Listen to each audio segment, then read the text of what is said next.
शक्तीपीठ महामार्गाविरोधामध्ये आज राज्यव्यापी आंदोलन करण्यात येणार आहे। प्रस्तावित महामार्गाविरोधामध्ये आंदोलनाची धार ही वाढवण्यात येणार आहे। राज्यातील प्रत्येक जिल्ह्यामध्ये आज आंदोलन करण्यात येईल। अर्थसंकल्पीय अधिवेशनाच्या आदल्या दिवशी मुंबईमध्ये शक्तीपीठ महामार्गाविरोधामध्ये गोलमेज परिषद घेण्यात आली। या बैठकीला महामार्ग विरोधी संघटनांचे सदस्य हे उपस्थित होते। बैठकीला विधान परिषदेतले काँग्रेसचे गटनेते सतेज पाटील देखील ऑनलाईन उपस्थित होते। लोकांना विश्वासात घेतल्याशिवाय आंदोलन राबवणार नाही असा शब्द मुख्यमंत्र्यांनी दिला होता। मात्र आता मुख्यमंत्री शब्द पाळत नसल्याचा आरोप सतेज पाटील यांनी केलाय।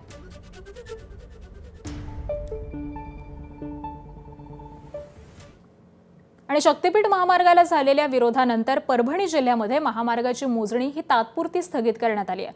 पालकमंत्री मेघना बोर्डीकर यांनी प्रेस रिलीजद्वारे ही माहिती दिलेली आहे। शक्तीपीठ महामार्गाबाबत काही जणांनी गैरसमज पसरवलेले असल्याचं त्यांनी या पत्रकामध्ये म्हटलंय। तर शक्तीपीठ बाधित शेतकऱ्यांच्या शंका आणि समस्यांचं निराकरण करूनच ही प्रक्रिया राबवली जाणार असल्याचं त्यांनी म्हटलेलं आहे। आजपासून सलग 4 दिवस परभणी जिल्ह्यामध्ये शक्तीपीठ महामार्गाची मोजणी होणार होती। मात्र ती मोजणी आता तात्पुरती स्थगित करण्यात आली आहे।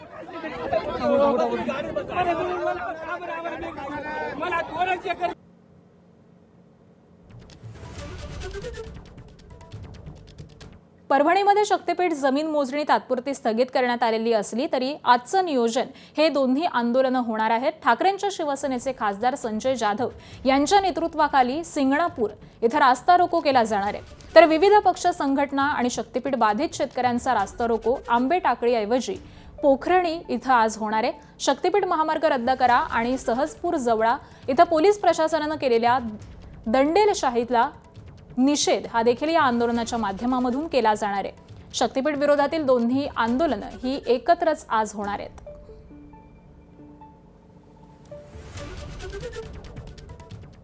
आणि हा शक्तीपीठ महामार्ग नेमका कसा आहे आपण ग्राफिक्सच्या माध्यमातून पाहूयात।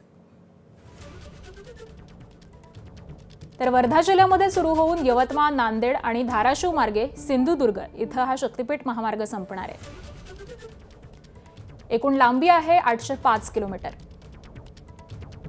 वर्धा, यवतमाळ, हिंगोली, नांदेड, परभणी, बीड, लातूर, धाराशिव, सोलापूर, सांगली, कोल्हापूर, सिंधुदुर्ग या 12 जिल्ह्यातील 27,500 एकर जमिनीचा यामध्ये समावेश आहे। तर 26 ठिकाणी इंटरचेंज असेल। त्याबरोबरच 48 मोठे पूल, 30 बोगदे आणि 8 रेल्वे क्रॉसिंग्स देखील असणार आहेत। 86,000 कोटी रुपये खर्च हा अपेक्षित आहे।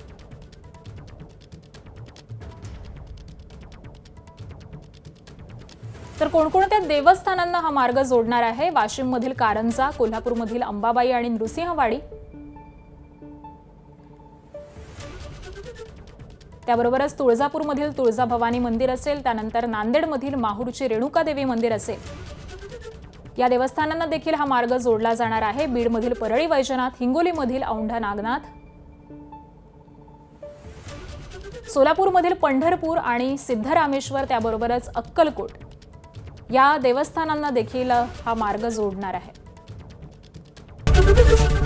एबीपी माझा, उघडा डोळे बघा नीट।